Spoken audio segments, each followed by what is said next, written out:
Selamat pagi Pak Mojo. Sekarang saya akan menjelaskan tentang pergerakan kebangsaan menuju kemerdekaan. Yang pertama ada perkembangan organisasi pergerakan di Indonesia pada masa penjajahan. Organisasi penggerakan untuk kemerdekaan dimulai ketika Budi Utomo didirikan pada 20 Mei 1908. Lahirnya berbagai organisasi pergerakan ini disebabkan oleh tuntutan emansipasi politik, baik di negeri Belanda maupun Hindia Belanda atau Indonesia. Organisasi pergerakan menyadarkan bangsa Indonesia terhadap penderitaan dan kemiskinan akibat penindasan yang dilakukan oleh penjajahan. Melalui berbagai organisasi, gerakan rakyat yang semula bersifat kedaerahan menjadi berskala nasional karena munculnya rasa nasionalisme dalam diri rakyat Indonesia. Yang kedua, ada faktor penyebab pergerakan nasional, yaitu faktor-faktor yang bersifat internal, ada penderitaan dan kesengsaraan yang dialami oleh rakyat. Penderitaan dan kesengsaraan yang dialami oleh rakyat Indonesia akibat penindasan, kekejaman, eksploitasi, dan ketidakadilan yang terjadi pada masa kolonial memicu munculnya perlawanan terhadap penjajahan. Yang kedua, munculnya kaum terpelajar. Munculnya kaum terpelajar merupakan dampak positif dari kebijakan politik etis atau politik balas budi yang kemudian lebih dikenal dengan sebutan Trias van Deventer. Dan faktor internal yang ketiga yaitu kenangan akan kejayaan bangsa pada masa lampau. Kenangan akan kejayaan bangsa pada masa lampau, terutama pada masa Kerajaan Sriwijaya dan Kerajaan Majapahit, membangkitkan perasaan harga diri dan kepercayaan diri bahwa bangsa Indonesia dapat menjadi bangsa yang besar dan dengan kekuatan sendiri. Dan yang kedua ada faktor-faktor yang bersifat eksternal.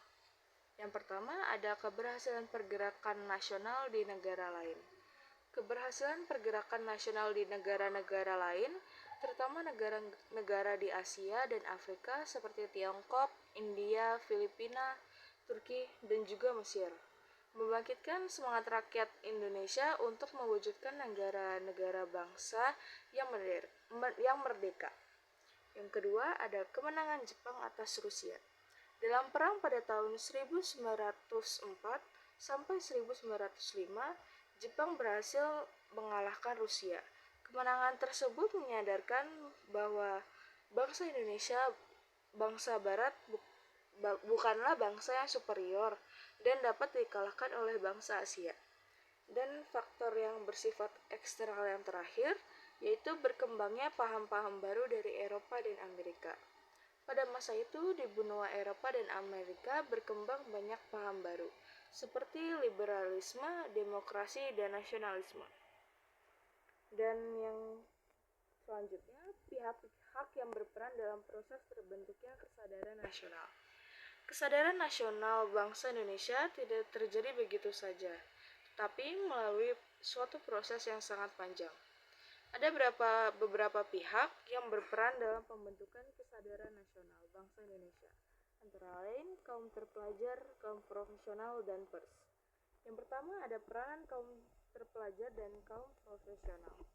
Salah satu penyebab tumbuhnya nasionalisme adalah kesadaran oleh bangsa lain atau penguasa yang otoriter.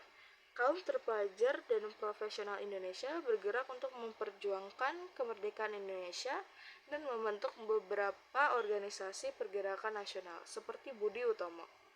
Dan yang kedua ada peranan pers. Dalam sejarah dunia, pers memegang peranan yang sangat penting untuk mendorong mobilitas suatu masyarakat atau bangsa. Pers mampu mempengaruhi pendapat atau opini masyarakat untuk berpikir, berbuat, atau bertindak sesuai yang diharapkan. Dan yang selanjutnya ada organisasi pergerakan nasional. Perjuangan pergerakan kebangsaan Indonesia menuju kemerdekaan tidak dilaksanakan dengan seketika. Perjuangan tersebut ditempuh melalui proses yang sangat panjang. Seiring dengan hadirnya kaum terpelajar dan profesional Indonesia, perjuangan kemerdekaan Indonesia mulai dilakukan melalui berbagai organisasi. Yang pertama, ada organisasi pergerakan yang bersifat etnik atau kedaerahan. Ketika didirikan pada 20 Mei 1908, Budi Utomo pada dasarnya merupakan gerakan kaum muda. Pada waktu itu, tokoh Budi Utomo yaitu Sutomo dan Gunawan Mangkusumo masih berstatus sebagai mahasiswa Stovia, dan setelah kongresnya yang pertama di Yogyakarta, Budi Utomo lebih disukai oleh kaum tua. Dan yang selanjutnya, organisasi pergerakan yang bersifat nasional.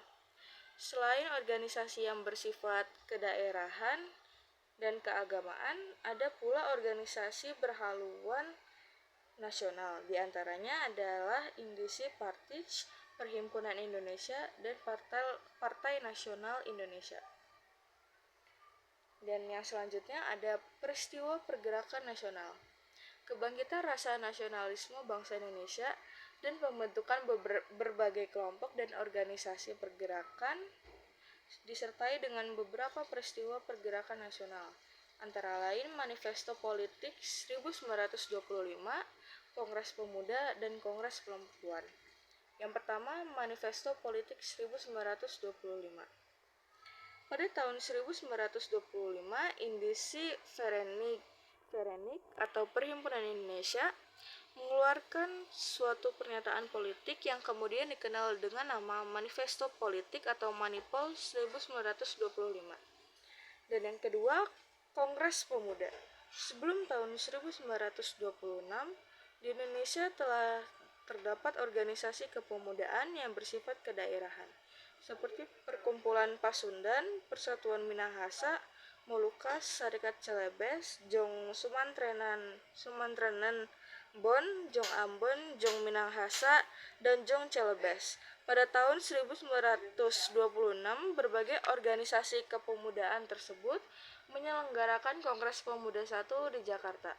Kongres ini menunjukkan adanya kekuatan untuk membangun persatuan dari seluruh organisasi pemuda yang ada di Indonesia. Dan yang terakhir adalah Kongres Perempuan. Kaum perempuan Indonesia telah lama berkiprah dalam pergerakan dan pembentukan identitas nasional. Hal ini dapat dilihat dari kiprah R.A. Kartini, Jawa Tengah, dan R. Dewi Sartika, Jawa Barat.